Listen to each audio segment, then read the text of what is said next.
अथ 100तमः सर्गः। तस्मिन् प्रतिहते स्त्रे तु रावणो राक्षसाधिपः। क्रोधम् च द्विगुणम् चक्रे क्रोधाच्चास्त्रमनन्तरम्। मयेन विहितम् रौद्रमन्यदस्त्रम् महाद्युतिः। उत्स्रष्टुम् रावणो भीमम् राघवाय प्रचक्रमे। ततः शूलानि निश्चेरुर्गदाश्च मुसलानि च कार्मुकाद्दीप्यमानानि वज्रसाराणि सर्वशः। मुद्गराः कूटपाशाश्च दीप्ताश्चाशनयस्तथा। निष्पेतुर्विविधास्तीक्ष्णा वाता इव युगक्षये। तदस्त्रम् राघवः श्रीमानुत्तमास्त्रविदाम्बरः। जघान परमास्त्रेण गान्धर्वेण महाद्युतिः। तस्मिन् प्रतिहते स्त्रे तु राघवेण महात्मना। रावणः क्रोधताम् राक्षसः सौरमस्त्रमुदीरयत्। ततश्चक्राणि निष्पेतुर्भास्वराणि महान्ति च।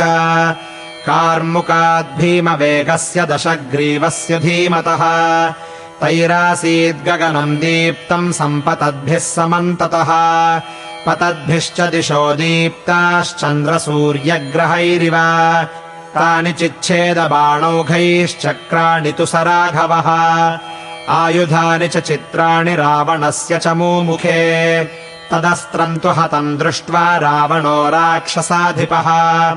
विव्याध दशभिर्बाणैरामम् सर्वेषु मर्मसु। स विद्धो दशभिर्बाणैर्महाकार्मुकनिःसृतैः। रावणेन महातेजा न प्राकम्पत राघवः। ततो विव्याधगात्रेषु सर्वेषु समितिञ्जयः। राघवस्तु सुसङ्क्रुद्धो रावणम् बहुभिः शरैः। एतस्मिन्नन्तरे क्रुद्धो राघवस्यानुजो बली। लक्ष्मणः सायकान् 7 जग्राह परवीरः। तैः सायकैर्महावेगैरावणस्य महाद्युतिः। ध्वजम् मनुष्यशीर्षम् तु तस्य चिच्छेदनैकधा। सारथेश्चापि बाणेन शिरोज्ज्वलितकुण्डलम्। जहार लक्ष्मणः श्रीमान् नैरृतस्य महाबलः। तस्य बाणैश्च चिच्छेदधनुर्गजकरोपमम्। लक्ष्मणो राक्षसेन्द्रस्य 5भिर्निशितैस्तदा।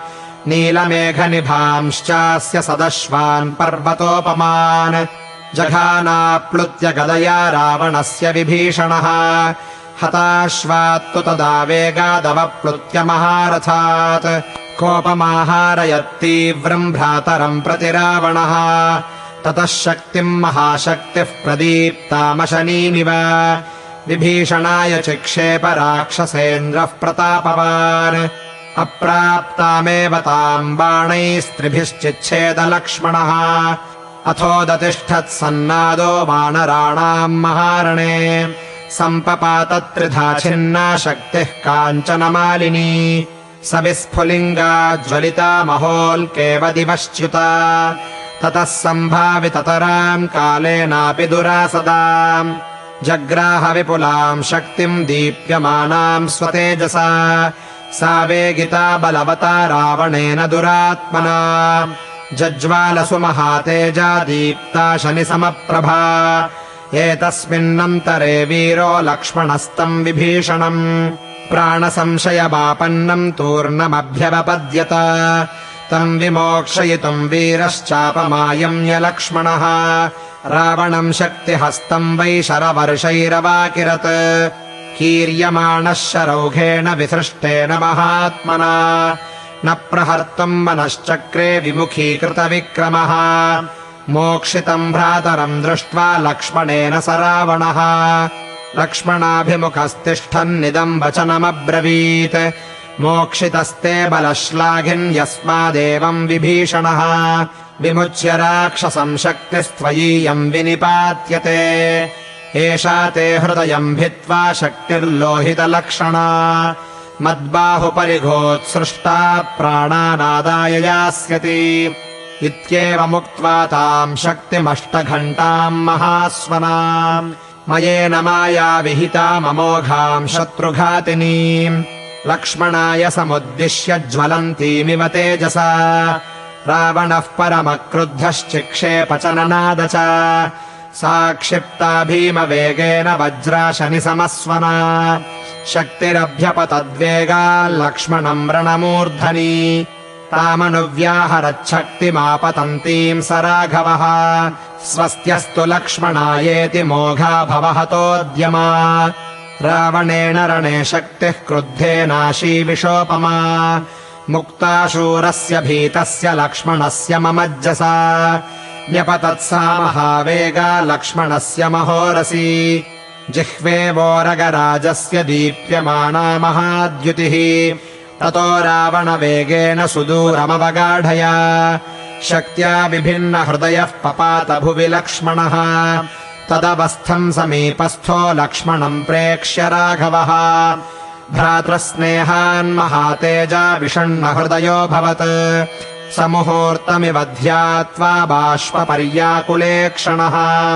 बभूव संरब्धतरो युगान्त इव पावकः न विषादस्य कालोऽयमिति सञ्चिन्त्य राघवः चक्रे सुतुमुलम् युद्धम् रावणस्य वधे धृतः सर्वयत्नेन महता लक्ष्मणम् परिवीक्ष्य च सददर्श ततो रामः शक्त्या भिन्नम् महाहवे लक्ष्मणम् रुधिरादिग्धम् सपन्नगमिवाचलम् तामपि प्रहिताम् शक्तिम् रावणेन बलीयसा यत्नतस्ते हरिश्रेष्ठा न शेकुरवमर्दितुम् अर्दिताश्चैव बाणौघैस्ते प्रवेकेण रक्षसा सौमित्रेः सा विनिर्भिद्य प्रविष्टा धरणीतलम् ताम् कराभ्याम् परामृश्य रामः शक्तिम् भयावहाम् बभञ्ज समरे क्रुद्धो बलवान् विचकर्ष च तस्य निष्कर्षतः शक्तिम् रावणेन बलीयसा शराः सर्वेषु गात्रेषु पातिता मर्मभेदिनः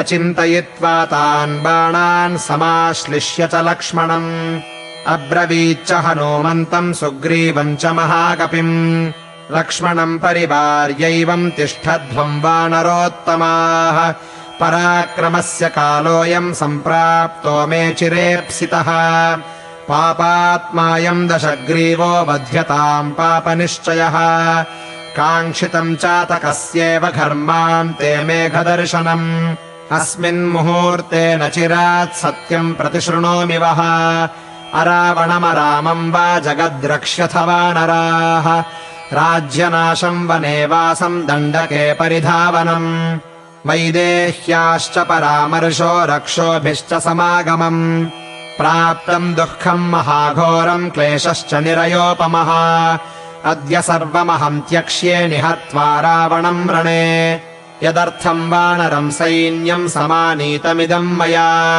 सुग्रीवश्च कृतो राज्ये निहत्वा वालिनम् रणे यदर्थम् सागरः क्रान्तः सेतुर्बद्धश्च सागरे सोऽयमद्य रणे पापश्चक्षुर्विषयमागतः चक्षुर्विषयमागत्य नायम् जीवितुमर्हति दृष्टिम् दृष्टिविषस्येव सर्पस्य मम रावणः यथा वा वैनतेयस्य दृष्टिम् प्राप्तो भुजङ्गमः सुखम् पश्यत दुर्धर्षा युद्धम् वानरपुङ्गवाः आसीनाः पर्वताग्रेषु ममेदम् रावणस्य च अद्य पश्यन्तु रामस्य रामत्वम् मम संयुगे त्रयो लोकाः स गन्धर्वाः स देवाः स ऋषिचारणाः अद्य कर्म करिष्यामि यल्लोकाः स चराचराः स देवाः कथयिष्यन्ति यावद्भूमिर्धरिष्यति समागम्य सदा लोके यथा युद्धम् प्रवर्तितम्